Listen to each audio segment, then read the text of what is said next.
सरकार के जो मुख्यमंत्री है वो कहेंगे जैसा पुलिस को वैसा करेगी। तो मुख्यमंत्री जी ने पहले भी उन लोगों को बुला के कहा है, सारे अधिकारियों को, उच्च अधिकारियों को, कि किसी कीमत पे कानून व्यवस्था कायम रहनी चाहिए और अच्छी होनी चाहिए। प्रयास यही है। कुछ घटनाएं घट गई हैं जो दुर्भाग्यपूर्ण है, लेकिन इस घटना के बाद मुझे नहीं लगता कि सरकार भी उसकी अनदेखी कर सकती है। और मुझे पूरा विश्वास है कि आने वाले समय में उत्तर प्रदेश की कानून व्यवस्था अच्छी होगी, नहीं अच्छी नहीं बहुत अच्छी होगी, मेरा इसका पूरा विश्वास है। नीरज भाई, एक बार बार एक सवाल उठता है, कहा जाता है आप सब लोग जितने भी नौजवान लोग हैं अखिलेश यादव की कोर टीम में, उसके नाते, उसके सदस्य होने के नाते मैं आपसे पूछूंगा, बार बार ये बात कही जाती है कि मुख्यमंत्री को फ्री हैंड नहीं मिला, इसलिए शायद चीजें व्यवस्थित ढंग से चलती नहीं दिख रही, कई सीएम हो गए, ऐसा आरोप बार बार लगता है उत्तर प्रदेश में। ये आरोप है, मुझे नहीं लगता ऐसा कोई बात है।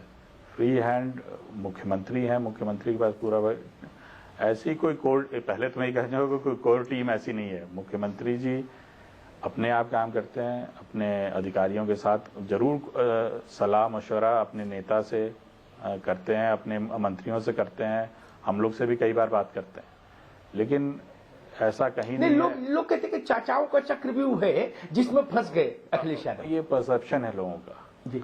एक नौजवान मुख्यमंत्री की ये होने का, ये उनको शायद दंड दिया जा रहा है कि इतनी कम उम्र में बन गए हैं।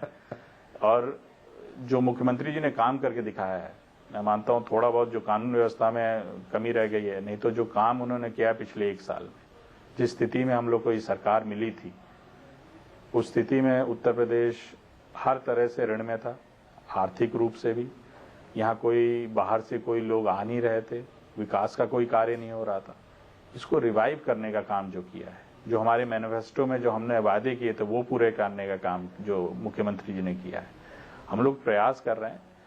जो थोड़ी कमी हम लोग की रह गई कानून व्यवस्था में, जिससे हम लोग की छवि धूमिल हो जा रही है, और उसी से लोगों का भी परसेप्शन ये हो गया है कि उनको फ्री हैंड नहीं है। मैं जहां तक जानता हूं मुख्यमंत्री जी को बिल्कुल फ्री हैंड है, वही काम कर रहे हैं, वही देख रहे हैं पूरी सरकार को। लेकिन ये बात मैं मानता हूं कि उनको सलाह मशवरा के लिए, चाहे बड़े मंत्री हों चाहे नेताजी हों, सलाह जरूर लेते हैं उनसे, लेकिन काम मुख्यमंत्री जी अपना खुद करते हैं। कई फैसले ऐसे हुए जो 48 से 72 घंटे में बदलने पड़े। ये तो लोगों का परसेप्शन था कि ये काम नहीं होना चाहिए था।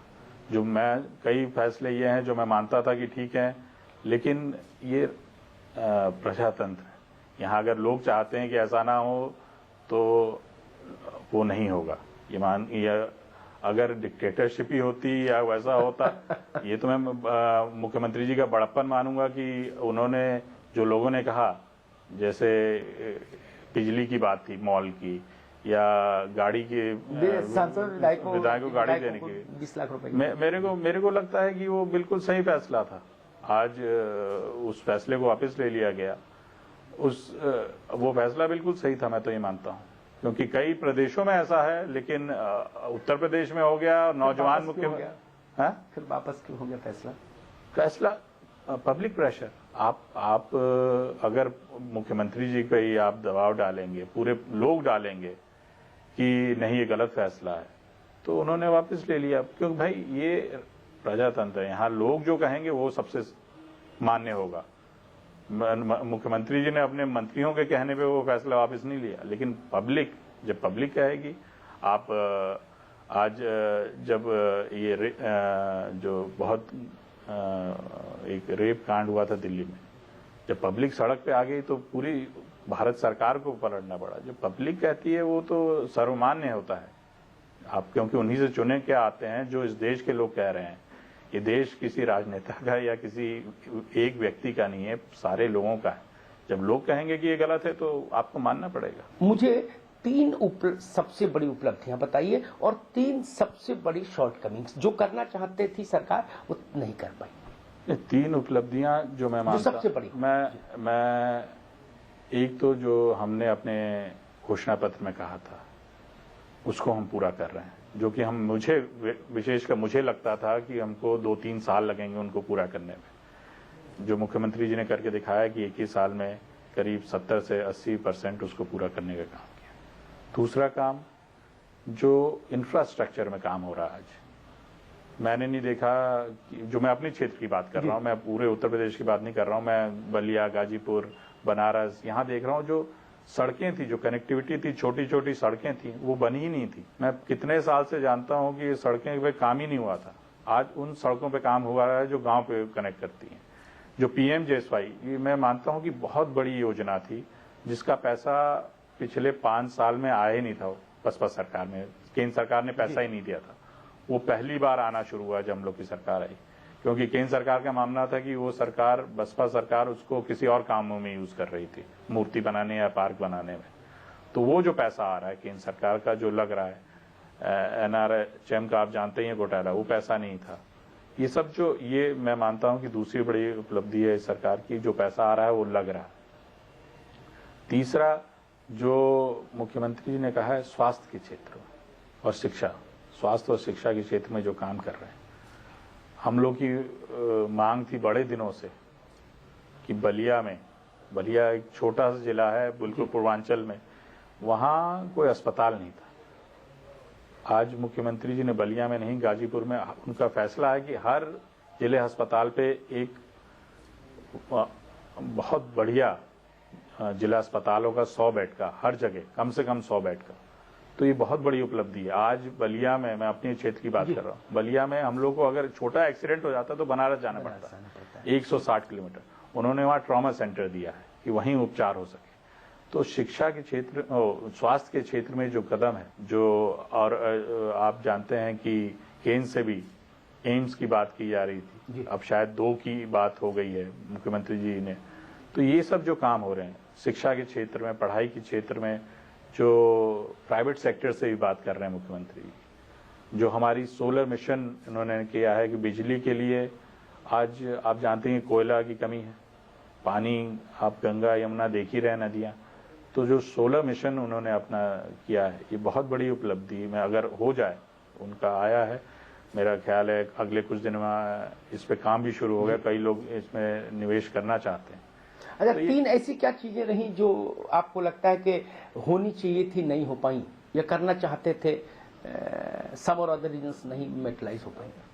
नहीं, काम जैसे बिजली का काम जितना होना चाहिए था, इसलिए नहीं कर पाए क्योंकि पिछली सरकार इतना ज्यादा ऋण छोड़ गई हम लोग, करीब मेरे ख्याल से 15,000 करोड़ हमारा बकाया है जो लोगों को देना है केंद्र सरकार को और प्राइवेट लोगों को जिनसे बिजली हम लोग लेते थे। जी। हमारा ये संकल्प था कि गांव में कम से कम 15 घंटा और 18 घंटा शहर में, उतना हम लोग नहीं कर पाए, लेकिन बढ़ोतरी हुई है पहले से, 12-13 घंटा गांव में दे रहे हैं, 14-15 घंटा शहर में दे रहे हैं। लेकिन जो हमारे मुख्यमंत्री का संकल्प है कि ज्यादा से ज्यादा बिजली दी जा सके, क्योंकि और जो इंफ्रास्ट्रक्चर में जो काम हो सके, आपने देखा है कि उन्होंने कहा है कि अब आगरा से लखनऊ कॉरिडोर भी बनाया जाएगा। तो ये सब काम है जो विकास के लिए जरूरी है। जो आप 3 कमियां रह गई, एक कमी तो थोड़ी जो कानून व्यवस्था की है, जितना हमने सोचा था उतना नहीं हो पाया, लेकिन मुझे पूरा भरोसा उसमें अब काम किया जाएगा और कानून व्यवस्था जरूर सुधरेगी, उसका मुझे पूरा भरोसा है। बाकी कुछ क्षेत्रों में काम जितनी तेजी से होना चाहिए था उतना नहीं हुआ, जैसे हमारे शहरों का जो अभी जैसे कानपुर है, बनारस है, आगरा है, इसको ठीक करने की बात थी। मेरे को लगता है उस पर और काम हो रहा है।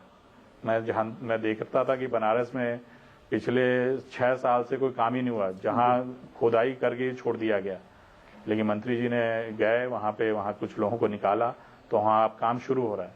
लेकिन उसमें और तेजी लाने की जरूरत है, क्योंकि हमारे शहर, अगर आप किसी और प्रदेश का दम घुट रहा है, हाँ, वही किसी और प्रदेश के शहरों से कंपेयर करें तो हम लोग, मैं नहीं मानता कि हम लोग का उतना स्तर अच्छा है। इन शहरों को ठीक करना होगा, चाहे कानपुर हो, चाहे जो एक कानपुर एक समय माना जाता था मैनचेस्टर, तो वो वैसे शहरों को फिर से ठीक करने की जरूरत है। और जो और आना चाहिए था इन्वेस्टमेंट हमारे प्रदेश में, जितना आना चाहिए इन चीज़ों की वजह से नहीं आ पा रहा है। मुझे लगता है कि जो काम हम लोग कर रहे हैं आने वाले दिनों में वो इन्वेस्टमेंट बढ़ेगा। मुख्यमंत्री जी ने खुद में आगरा में समिट किया था जिसमें उन्होंने उद्योगपतियों और सबसे आग्रह किया कि उत्तर प्रदेश में आए, हम लोग पूरा उनका सहयोग करेंगे। मुझे पूरा भरोसा है आने वाले दिन में लोग आगे आएंगे और उत्तर प्रदेश में निवेश करेंगे। नीरज जी, हमसे बातचीत करने के लिए बहुत बहुत शुक्रिया। तो ये थे बलिया से लोकसभा के सदस्य नीरज शेखर। अगले हफ्ते हम फिर मिलेंगे एक नई शख्सियत के साथ, नए सवाल और जवाब के साथ। तब तक के लिए मुझे दीजिए इजाजत। आप देखते रहिए समाचार प्लस।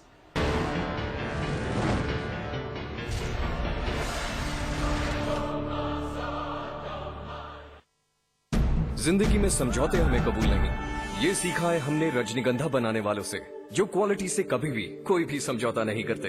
रजनीगंधा, क्योंकि इसमें है 200 रुपए प्रति किलो अव्वल क्वालिटी की सुपारी, 900 रुपए प्रति किलो खुशबूदार इलायची के दाने, 900 रुपए प्रति किलो गुणकारी कट्टा, 90,000 रुपए प्रति किलो शीतल चंदन तेल, 2,60,000 रुपए प्रति किलो रूह केवड़ा। इसमें टेस्ट है, तंबाकू नहीं। तो आइए आप भी आजमाइए रजनीगंधा। रजनीगंधा, विश्व का सर्वाधिक बिकने वाला प्रीमियम पान मसाला। देवभूमि के निवासियों ने देखा था एक सपना, हिमालय की गोद में बसे उत्तराखंड राज्य का, और इस सपने का धड़कता दिल था गैरसैंण। लोग जुड़े, संघर्ष हुआ। मुजफ्फरनगर तिराहे पे लहू की नदियां बह गईं।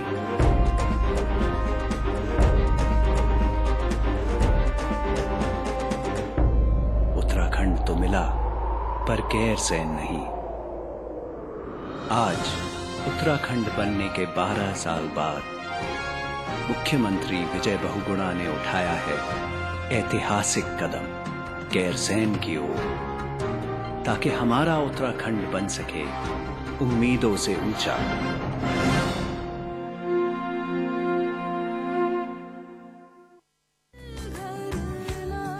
Supertech, yours for life। आज ली क्या? इंटरेस्टिंगली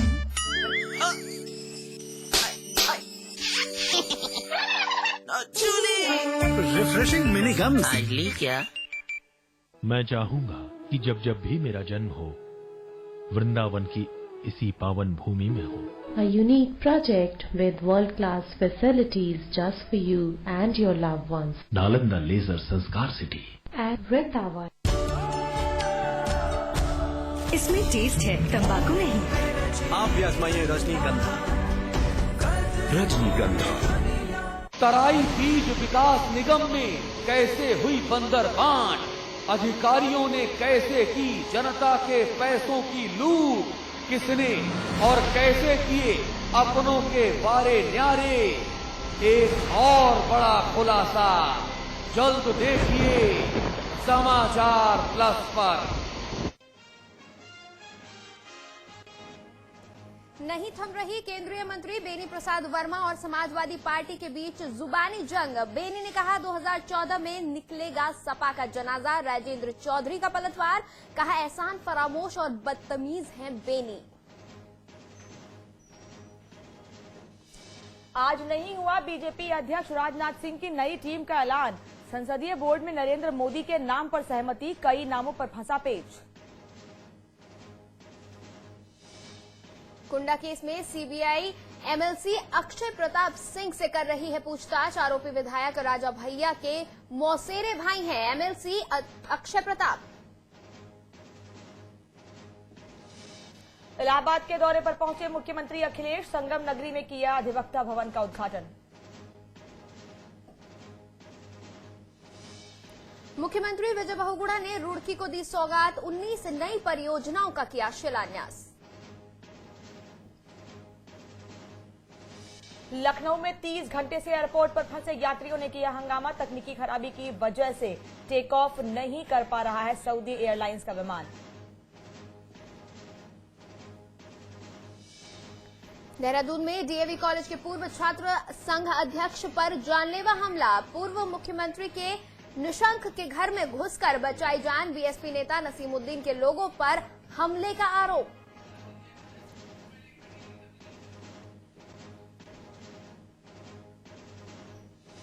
मुजफ्फरनगर से 16 दिसंबर को लापता हुई छात्रा पंजाब में मिली, 3 महीने तक बंधक बनाकर किया गया गैंग रेप।